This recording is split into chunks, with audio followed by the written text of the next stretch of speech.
way to just get rid of CC and kind of say K-Fang's bye. So I'm not entirely sure this matchup. I think we're going to have to get Wolf to really look into this because he's watching this right now. I'm not sure what his opinion is, but after this game, I definitely want to hear this one. Yep, regardless whether they win or not, ladies and gentlemen, there is going to be an explanation for this Belleric and how it fits into the big picture. Game number 2, here we go. Dreammax at the cusp of making another upset in today's broadcast. Todak holding on for dear life. Yep, they are, and Todak 1 came away from getting eliminated here. They need to bring this to a game 3 as soon as possible, but Todak going to be sticking with their 1-3-1 as they usually do. However, just look at the position of Mikey here. He's going to see this. Hello, hello, hello. Ejector throws him out. Bothers Chico. He probably should have thrown the buff out instead, but the call has been made, and DMX was already making that rotation just in case if a play could be made. I guess the Belleric here is a smart choice because, again, Dreammax, what they're trying to do is very high execution. It's already a foil to kind of stop the byproduct zoning. But look at this, Mikey, so deep into the orange, used already the flicker. He's in trouble. Yep, he's going to get caught out here. He doesn't have any more spells at this point in time, and Homus is able to come in time. He gets the pick onto Moon, but Moon's still alive. Wow, Nyx, he's doing some good work here. Luis doesn't actually get the catch. The Abyssal, he's dead. Moon is going to say goodbye. That's going to be Nyx landing those Abyssal arrows. He's doing really, really good work, and it's only 1 minute and 40 seconds into the game. Oh no, he gets caught in the back underneath his own turret. That's 3 seconds. That the Yushishin can't do anything, and this is one of the keys to defeating a team like Todak. Their history dictates that if you stop Chiku in the early game, if you make sure Chiku is not comfortable in his own jungle, then you're set for the rest of the game. And right now, Mike is doing just that. He is just acting like an enforcer inside the jungle of Todak. And look at this, he's still forcing the issue. Look. I mean, it's okay. As long as Farmace is going up against the Yuzong, that's absolutely fine. I mean, X-Ray would have been happy enough to take Yuzong on his own, but I think it's a much better matchup in comparison to the Belleric into 1-1. E1, he's looking for an opportunity, tries to go for the perfect match on someone.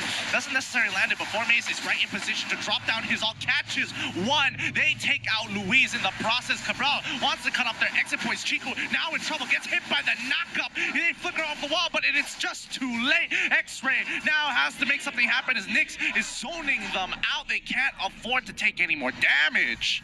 I like it. Shades of game 1 again, wherein early on, both teams not shy to put the pedal to the metal, take the gloves off, and get straight into a fist fight. That's exactly what Dreammax and Todak are looking to. But real quick, let me remind everyone what happened there. It all started with the Wrath of the Dryad. That's actually the ult on the Belleric.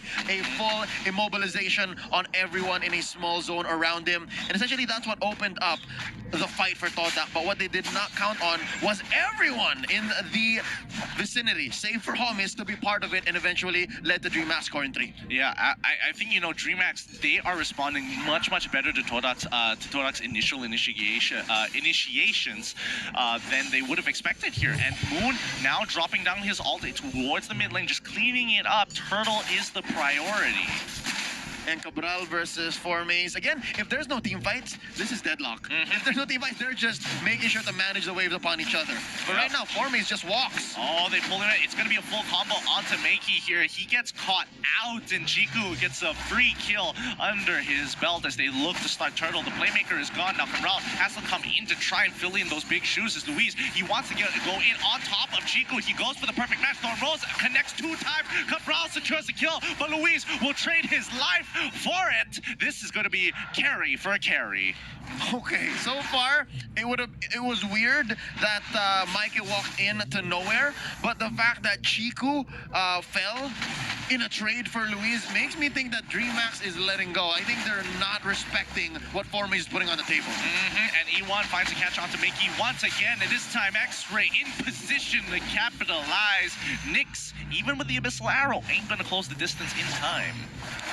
4 to 5 here still. Todak manages to keep the lead, but a very small lead at that. Just barely 1,000, now shrinking once more. Oh, nice. Very key item pickups. X-Ray goes ahead with the Bloodlust Axe, and they're trying to secure this Turtle. Arrow helping out by Nyx. Yeah, but this looks like it's going to be a full-on fight here. Turtle has been secured. E1 forced the flicker away. This is not good. Unstoppable force, as well as the smart missiles able to do a lot of work for Maze, is going to drop the Wrath of the Dryad here. They get Makey. Mountain Shocker turns it around, and now X-Ray is going to try and clean this up. Flickers with a huge raging slash to secure the kill. I feel for Luis right now. He had to use the Phantom Execution to save himself.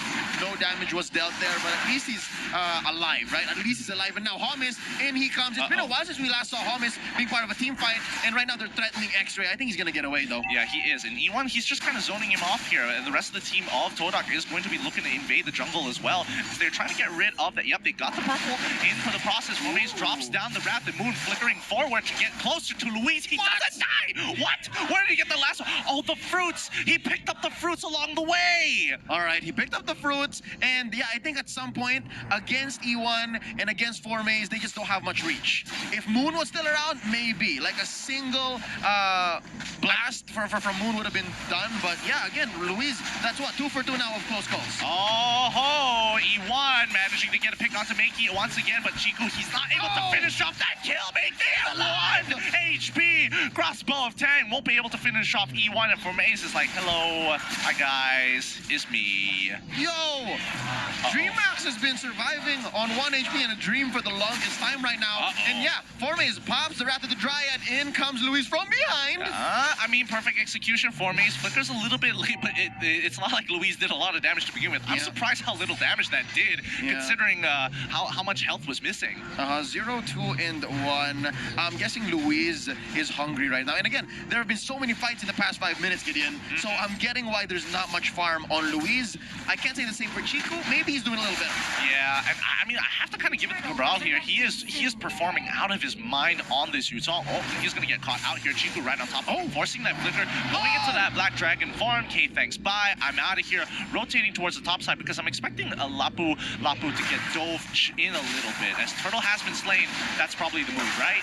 Yep, half dragon form right now for Cabral. Camera up onto X-Ray. Yo, I love how Dreammax is not letting up.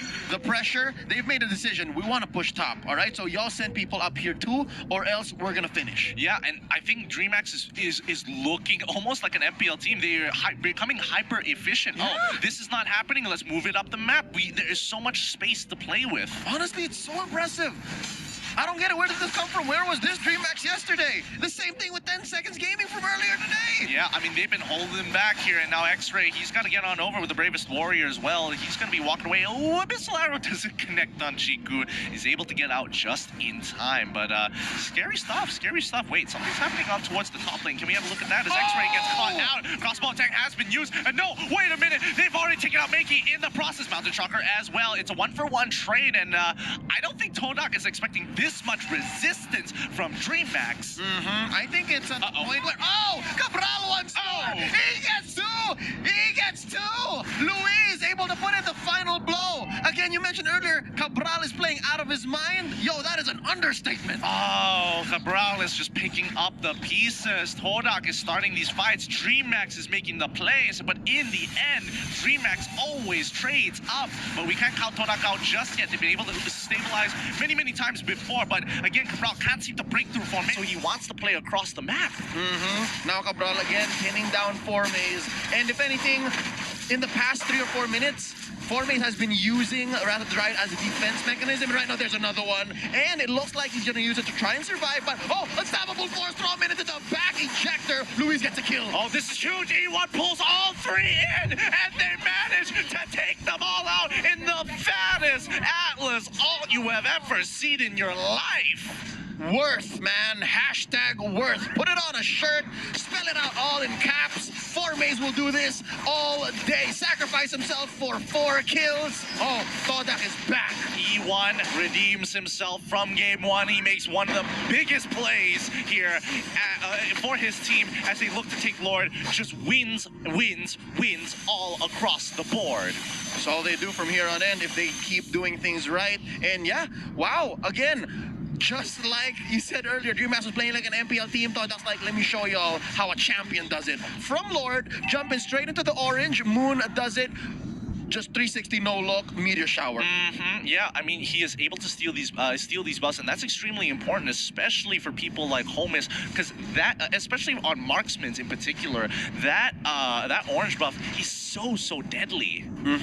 And right now, looking at the gold, 3,000 ahead, Todak is with Lord marching down mid. Oh, that's something to note. Todak held on to mid so well. Yeah, and I think that could be a point of contention here. It's now Moon. He's going to start sieging, using his ultimate, making sure that Meteor Shower is zoning anybody else out. Fine, you want an Abyssal Arrow? We can hide behind Lord. Todak, they have an opportunity to take every single tier 2, and they are going to leave it at that. No Luminous Lord? That's fine. Give me everything else.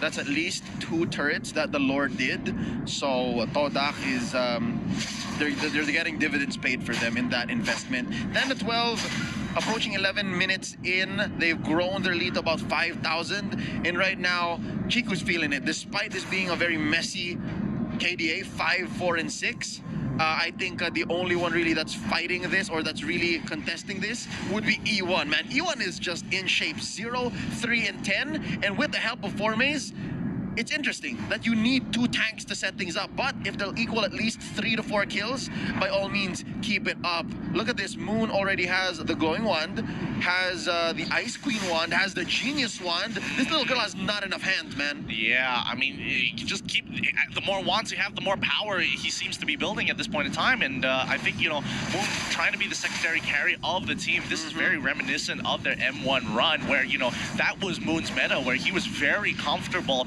with what was in play. But let's see whether Dreammax is going to be able to find that opportunity to catch Todak off guard, because they can't afford to get hit by another one of those fatal links from E1. Yep. Right now, that's going to be Mount Shocker to make sure people are where they think they are, and I think they've gotten to Dreammax minds, man. I think they've gotten to the point wherein, okay, for Maze, he's never an easy kill. Same for E1. All right, so not even the tanks are free pickings. What more the cores? So Dreammax, they have to play this very smart.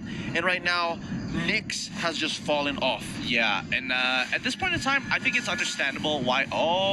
Okay, they are running in pretty hard here, and Luis has to run, but he can't get away. He gets absolutely destroyed by the Meteor Shower from Moon. No big deal, but now the Fatal Link's landing on the Mikey. He can't seem to get on out. Can he make it? With no more abilities to catch him off guard, especially where their damage dealers are so far away. Yep, that was an unfortunate event for Luis. He's not having the best game right here, and I guess he needs Cabral to pick up where he's left off. Sitting at 4, 1, and 2, this is a usual you don't want to tango with right now, but as it is, it's not enough. It's not enough. We need to wait for Holmes, and I'm wondering if Holmes is ready at 1, 0, and 2. I'm guessing he's short of 2 items, maybe 1.5. Jiku just purchasing the Queen's Wings here. The Mountain Chakra's coming out, and they're looking for that big haul. He won! He does it again into the Wrath! Oh my goodness, he catches to a Cabral, manages to survive, able to hit that Black Dragon form in time, but that inhibitor is going to go down, and Todak, knock. Dreammax is at death's door. Hacker voice, amen, says Todak. And right now, I'm guessing with Holmes being taken out so quickly, not able to use the Flicker nor the Purify in 1-1's kit, it's looking dangerous. And again, Nyx right now a sitting duck. The best thing that Selena can do in this type situation is to use wards. Make sure that we're not face checking as bad. Yep, and she has to use those Abyssal Traps very efficiently. You only get 2 charges of it, and that's the biggest problem, where you're not able to completely fill the map with it and gain all that information you ever want. Chiku, he drops out the Mountain Chakra to give a little bit of security to the rest of his team, giving them that information. They're going to recall, reset, and this is going to be it. Second Lord called in, going to be marching down bottom. Definitely something that they need to focus on. And yeah, if we're talking about wave clearing potential, again, we got to give it to Todak. They got it in spades, alone in 1 hero.